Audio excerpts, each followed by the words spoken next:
We have had our street medicine initiative officially for 2 years, but we started the process 3 years ago.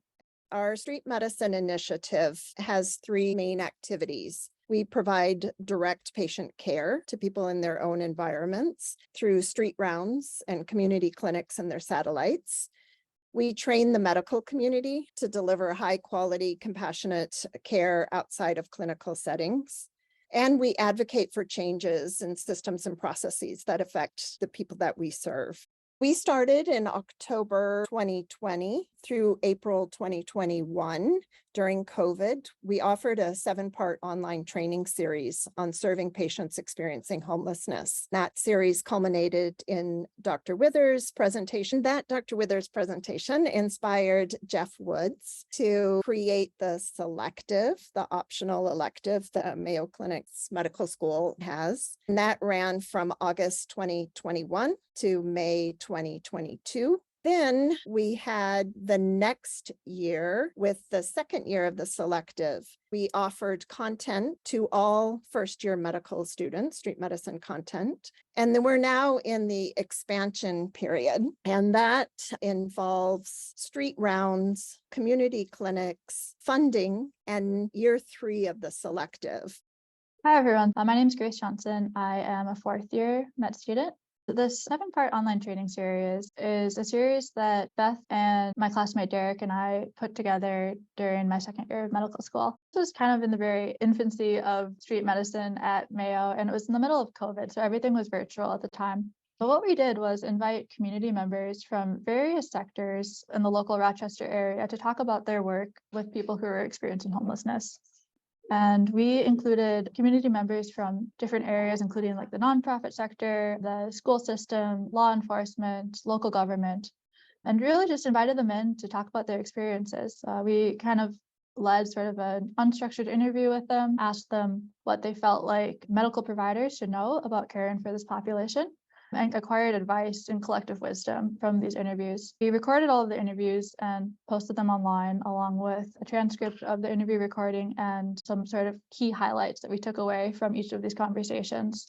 So this developed into a resource that medical providers, medical students could refer to in the future to kind of tap into, again, this collective knowledge that we don't always get just in our role as medical providers, but is really valuable. I think the best part about this experience is that it fills a gap in our preclinical education that typically isn't part of a formal med school curriculum, but every single medical student will interact with a patient experiencing homelessness at some point during the training, whether or not it's something that they are interested in further pursuing.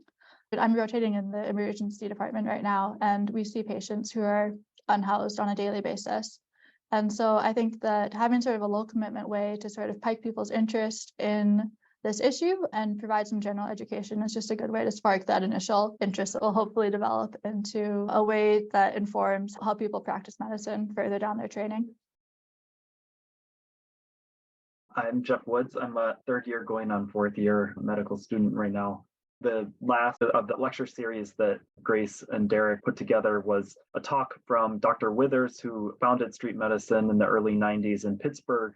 And I attended that lecture, and it was the most inspiring thing I heard my whole 1st year of medical school. I was feeling kind of burned out at that point, and I felt like when I asked myself what resonates with me, what are the values that I want to kind of grow within myself, what kind of person do I want to be? It felt like doing whatever I could to create a street medicine program in Rochester was what I wanted to do. So thankfully contacted Beth, and we came up with this sort of plan to create this elective experience for preclinical medical students at Mayo Clinic. So basically what we did, me, a couple of other 1st-year leaders, and Beth put together a curriculum that consisted of some trainings, working with community partners, some service learning experiences, and was basically this kind of leap of faith is how I described it, that basically that student interest and enthusiasm could be the primary driver of a street medicine program, a kind of hope that by the end of the year, somehow, some way, we would have created a street medicine program that students could then participate in. And as you'll see, it took off in ways that were really inspiring and unexpected. But Just to share a little bit more detail about this particular elective, I'd say some of the high points are one of the most popular and impactful trainings was a panel discussion involving folks who had lived experience with homelessness. Another really, I think, strong part of the curriculum was, every city has like a federally mandated yearly thing called a point in time count, where we canvassed Rochester, finding individuals who were currently homeless to get some data about them. I think it's necessary for federal funding and things like that to have a sense of how many folks are homeless at any given time. And we participated in that. So we volunteered in a way that lent manpower from students to go out and help with those counts. Another part of the selective was I applied for a grant from the Minnesota Medical Association Foundation. We're putting together these winter care kits, we called them. This was inspired by another street medicine program that would put together things they called hygiene kits and would just kind of go out and meet people on the street. And it helps when you're not coming empty-handed, when you just have something that you can give, kind of a gesture of goodwill that you're want to form relationships and to understand what was going on for those folks. So that was our initial foray into going out into the streets and starting to make our presence known a little bit and get to know people, because the relationships of trust are so foundational to being able to eventually deliver any kind of medical care. And then the other point I wanted to highlight from our selective was Rochester has something called a community warming center, which is our overnight shelter. We thought it was important that the selective not take place in the medical school, that we were actually getting out into the community and learning in spaces where unhoused individuals would be experiencing those same spaces. So basically the warming center served as our classroom for that selective when we weren't out in the community. My name's Laura. I was one of two people who focused on in the second year working on building a required curriculum for the first year class at Mayo on street medicine. Our goals with this were aligned with the rest of the street medicine goals about bringing experience to future providers and working with people who have experienced homelessness. And then we also felt like it could be a good tool for recruitment for the selective in future years. So we selected 2 sessions from the year prior selective to do during this required session. And we selected them with care because we wanted to expose medical students to working with people with homelessness. But at the same time, we wanted to do that in an environment that was very careful and didn't contribute to building any distrust between the medical community and the people that we wanted to be working with. Just because we didn't want to force people to interact in an environment that they felt uncomfortable with in an experience that was going to be required, because we knew that all medical students were going to be doing this. They didn't choose to be there. So we wanted to be careful about that. So the first session we did was with a psychiatrist here in Rochester who discussed factors in the community that can contribute to homelessness. We did this through a storytelling experience about a patient that they've worked with in the past. And then second was, as Jeff mentioned, I think the panel with people who've had experience with homelessness. So during that panel, it was moderated by a representative from the local day shelter. So it was done in cooperation with a lot of community partners, which was kind of an important part of this course and of the selective and the street medicine program as a whole. They were the ones that recruited people for the panel, and we were also able to compensate panelists, which I think was an important part in making this a fair and just experience for everyone involved. Logistically for this session, we paired it with a community engagement session that already existed within the medical school curriculum. So that was a way in which we could kind of enter the school's curriculum in a way that already existed and utilize some of their framework. We did it at the location of the warming center with the same kind of goals that Jeff mentioned about bringing people into the community. We had support from people in the medical school. Jeff and the leaders the year before me had kind of started the process of applying to do this. And so fortunately for us, they had already gotten the approvals from the med school to get it started. And what myself and the partner I was working with focused on was bringing it to life. So kind of logistical details with getting people places and cooperating with local partners. So I'm Jessica Trin. I'm a rising third year.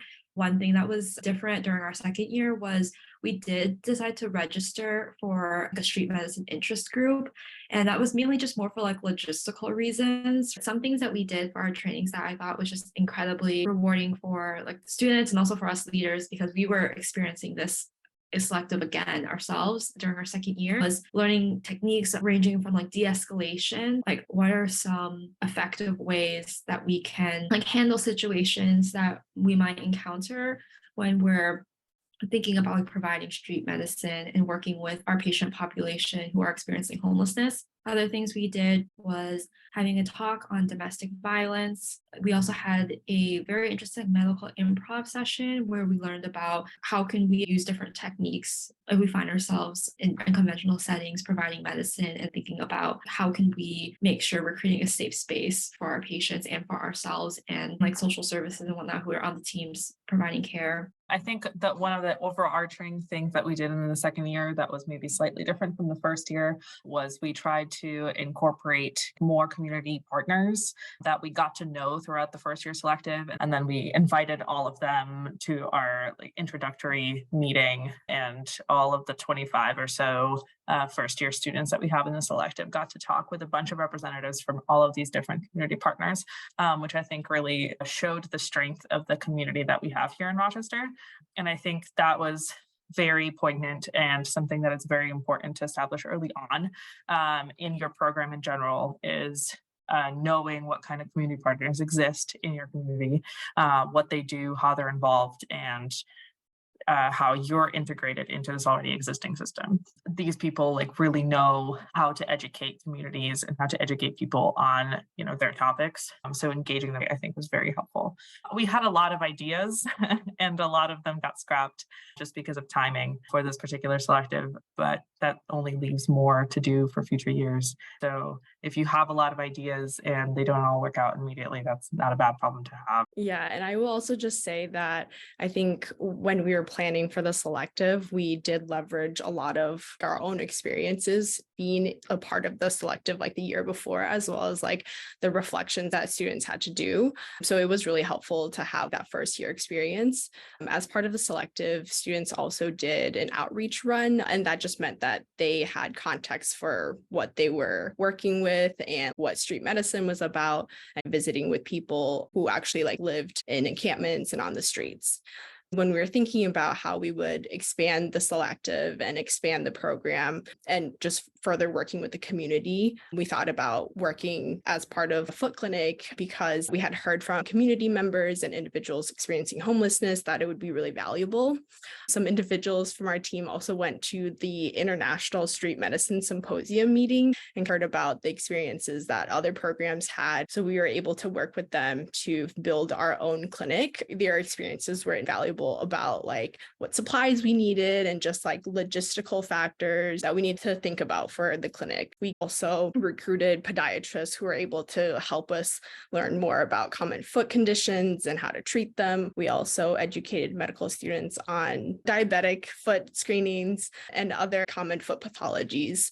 We also recruited residents and other medical professionals to assist us with the more, medical part of the foot clinic that students were not able to do. We also learned from Coachella Valley and Detroit about how to do a foot soak, and we taught students how to do a foot soak and how to really connect with our clients and people who are visiting the clinic before they were going into the more medical parts of the foot clinic. And I think that was really helpful for students because they were able to talk one-on-one with individuals while also providing a really important tool, since individuals were constantly on their feet, experiencing the elements, and probably also in need of new socks and new shoes, which we were able to provide. I guess one advice I would bring up that I thought was just incredible from this experience of putting together this foot care clinic was realizing how committed a lot of the community members were to making sure that this was a successful event.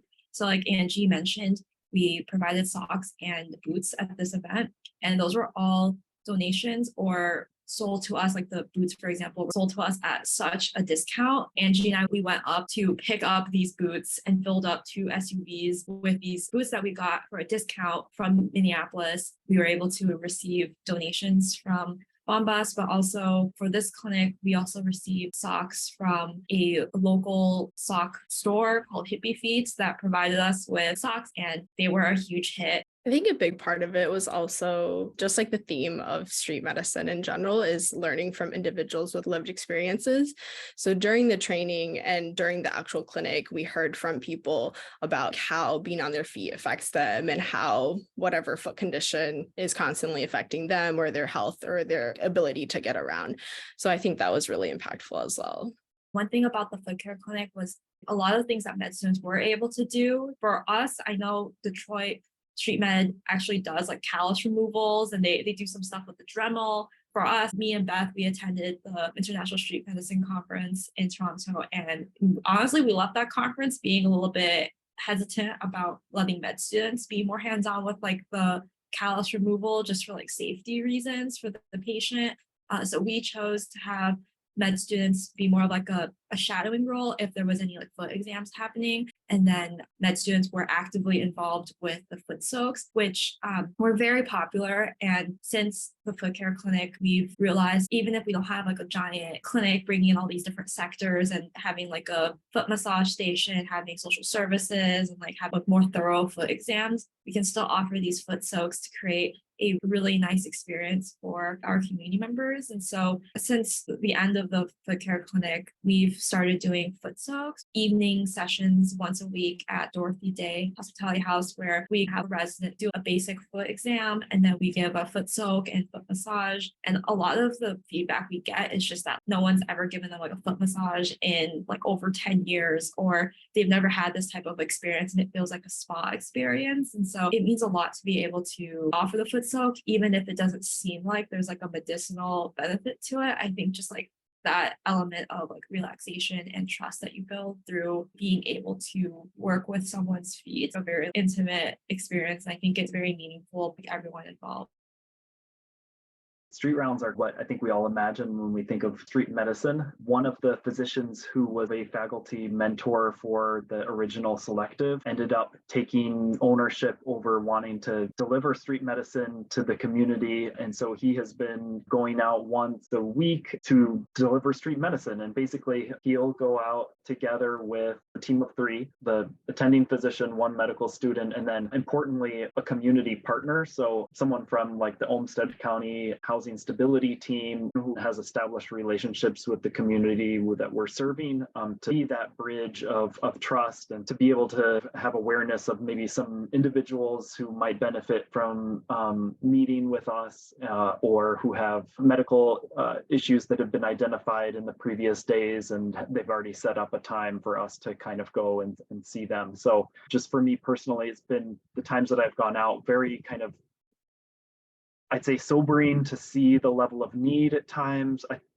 incredibly inspiring to be able to meet some of that need at times, especially as I think a medical student, a 3rd-year student. I can sometimes feel when I'm in the hospital that I don't know if I'm adding that much value in terms of being able to deliver care, but on the street, I felt like these are folks who, if we weren't here, likely would not be receiving any medical care. So I grew out of me more of a sort of confidence and sense of personal responsibility that I found like very meaningful in terms of just even my sense of myself as a doctor and thinking about who I wanted to be professionally.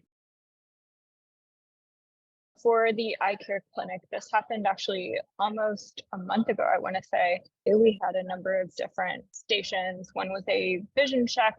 It was relating to short and long vision. We had genetic counselors that were actually available to chat about family history and how eyesight may be an indicator for longer term health. Checks for things like diabetes. We were able to conduct dilation on our patients if they so chose. Confirm prescriptions using some new technology and devices, and provide free glasses and order free glasses for those who are interested in doing so. Some of the outcomes of this is we were able to serve members of the community that had occupational hazards relating to vision. So folks that work in construction, for example, that may have shards of glass in their eyes, we're able to just check and make sure that they get that removed from specialists. We were able to order, I believe, over 50 glasses for members in need and examine over 60 patients. As a result of that, we think that we were able to really address some of the needs of the community, especially for things that really do improve the day-to-day of any person being able to have better vision. The other opportunity this created for the program was to integrate more specialty care to the street medicine program. So we're able to work with optical surgeons and folks like that with the medical system that are now kind of more integrated into the street medicine program, and they're going to be continuously involved with care in this community. Finally, we've had a lot of student engagement and learning. As a result of this, we've partnered with the ophthalmology interest group in our medical school and leveraged some volunteers through that. So kind of broadening the scope of people that can kind of work with the community while still having a very focused mission and vision, if you will. And it was a great experience. Something that really helped us with this initiative was that for things like the foot care clinic and the eye care clinic, there's a lot of cost involved with like the technology and making sure we have all the things that we needed for the clinic. So some things that we applied for, the United Way was a more recent one. It's like a 4-year grant. It was more of like a United Way Olmsted County. So I'm not sure, for example, of like in Hennepin County, what like kind of funding there is there, but the United Way was a great source. And then more of like a community foundation side, we also received the Rochester Area Foundation funding. These are just like helpful funding sources. It depends on how involved the med school is, but it's just empowering also to be able to get funding from like the community to help fund the initiative. And it could be as little or it could be as much as like tens of thousands. I think also like if you're not familiar with funding sources, and I definitely wasn't familiar, it's worth asking your community partners like what grants they've heard of in the past or what grants they've applied for in the past, because they likely have a lot more years of experience than we do. What's nice about being like the third year to do this is that we get a lot of feedback. So a part of the transition and leadership has been us sending out emails and surveys to the people that have experienced the selective in the previous year and gaining feedback from that. So for instance, one of the sessions we had last year was the de-escalation techniques, and based on feedback, now we know that for the incoming year, we're going to do an EM physician with social workers. And so it's taking what's already worked and just tweaking the ones that we've gotten feedback for. I think one of the great things is there's just been such a plethora of really great community partners. I think one of the things that we've been super excited about for this year is that there's just like so much left to talk about, and there's so many people that are willing to help out in the community. And so one really great thing is that we kind of get to take all these different things and kind of boil it down to each year is going to be like a little bit different. And so like I know that with our leaders, like there's interest in pediatrics, there's interest in like women's health, and so like we get to add some like of those community partners and to make it a little bit different and to like cater to other parts of the community that we might not have reached previously, which I think is really cool. And yeah, just like a really great, it's just like it's constantly growing, it's constantly adding to itself. And I think that's just a really cool mark of like a really great program. I wanted to start out with some advice. Start is a big piece of advice. We started and then we figured out the structure and the titles. So I know you might be tempted to say, okay, we need a medical director. We didn't name a medical director. We added the names to things after, or street medicine. I think we started as the selective. We were getting so big, we had to change the name to initiative. So the structure and the names followed our activities. So that's why the big advice to just start, but start with the values and the purpose. And I would say the rest will come. I'm not sure how it is for your own communities, though. For us, the rest did come and continues to come. And then relationships, work, as you've been hearing, work with the organizations and the individuals who already have relationships with the people that you want to serve, because trust is essential. And then to have continuity. It is tempting to have a medical student run program, but you want a department or an organization or something that can provide that continuity so that those relationships and that trust can continue. We'll jump to the next advice.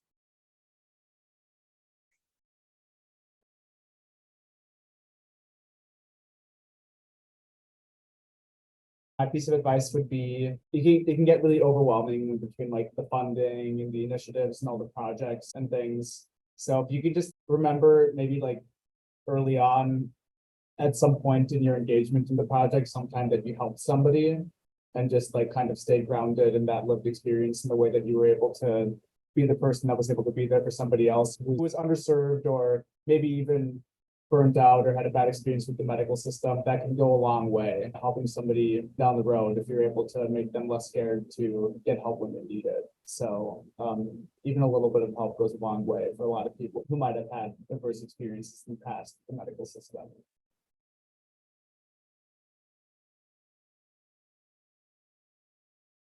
street medicine's whole thing is that we're bringing medical care to the people where they're at. So in our experience, that is going out to encampments and knowing where people usually camp out to where they hang out and coming up to them and asking them if they have any medical concerns. And that's what our kind of outreach runs and street runs are doing now. And then all of our like education leading up to that point. So like all of the content of the selective, the curriculum that Laura was talking about, all of that stuff. The foot clinic, the eye clinic, like all of those things are to prepare students and residents that are participating to be able to provide that care in a conscientious way. I'd like to jump in a little bit on that. We also do kind of a student run free clinic type of situation at our med school here. And from my experience there, I think we do serve different populations. A lot of the people we do see at the free clinic are not technically homeless. You know, there's people who have all sorts of living conditions who go there. They can be overlapping populations, but they're not necessarily the same. And then in addition to that, depending on the free clinic, sometimes they will have restrictions in terms of like citizenship or that kind of thing. So that's another thing that comes into play with free clinics that does not come into play here. I will just say that Beth has been an incredible resource for connecting us with community partners because she is very in touch with a lot of the local nonprofits and other organizations that interface with these communities and fill these needs. And so having her sort of function as a through line throughout the past 5 years that we've been working on this has really been essential, not only for those community partnerships, but also just for the longevity and continuity of this initiative. So find a Beth. And you're in good hands. I think also reaching out to people is like blindly reaching out to people is valid. And I think once you once you get a good communication going with one person that's related to one aspect of the community, like they're already probably in touch with other people in the community. And then there's like a tree situation that happens from there. I would say that the reception has been universally like far surpassed what I ever thought was possible. When I think of obstacles, I think of one is kind of like what Grace said. I can't overstate how important Beth has been to this whole process. So she's sort of the glue, the kind of secret ingredient that is operating oftentimes behind the scenes, but kind of holding everything together. I think when students get distracted with busy course load, she's the one who is able to kind of push things forward or keep things together. And the biggest obstacle I envision, not in terms of like med school reception of our proposal, is having somebody like Beth who can kind of hold the whole project in her heart and mind. That's really tough to find, I think. And then the second biggest obstacle was finding like physicians who to my mind, Beth and me and a couple of student leaders kind of started it. And from the student side and the medical student side, and medical school side, I feel like everything was very smooth and well received. But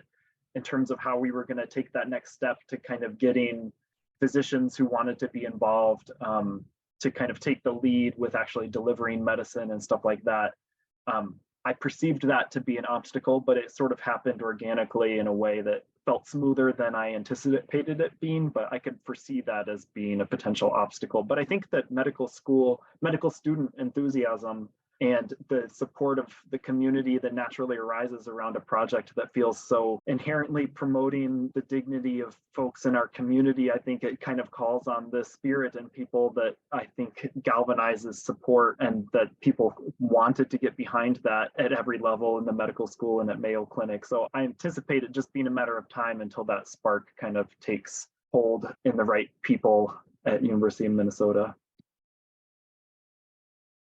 I think for the mandatory, we were lucky because things had already been kind of trialed in the selective the year prior. So we just picked what made most sense and what we felt like would be impactful and beneficial for like all students to kind of receive. And as far as who delivered those pieces, I think community physicians who are already engaged in this area for the panel that was moderated by community partners. We recognized that the expertise was going to come outside of the medical school or the clinic. And so tapping into those community relationships, hearing from social workers and school educators, and again, local government, law enforcement, all of these people brought in unique perspectives that we just didn't have, coming from sort of a body of knowledge that was not part of our training. Thanks, guys. Thanks, everyone. Thank you.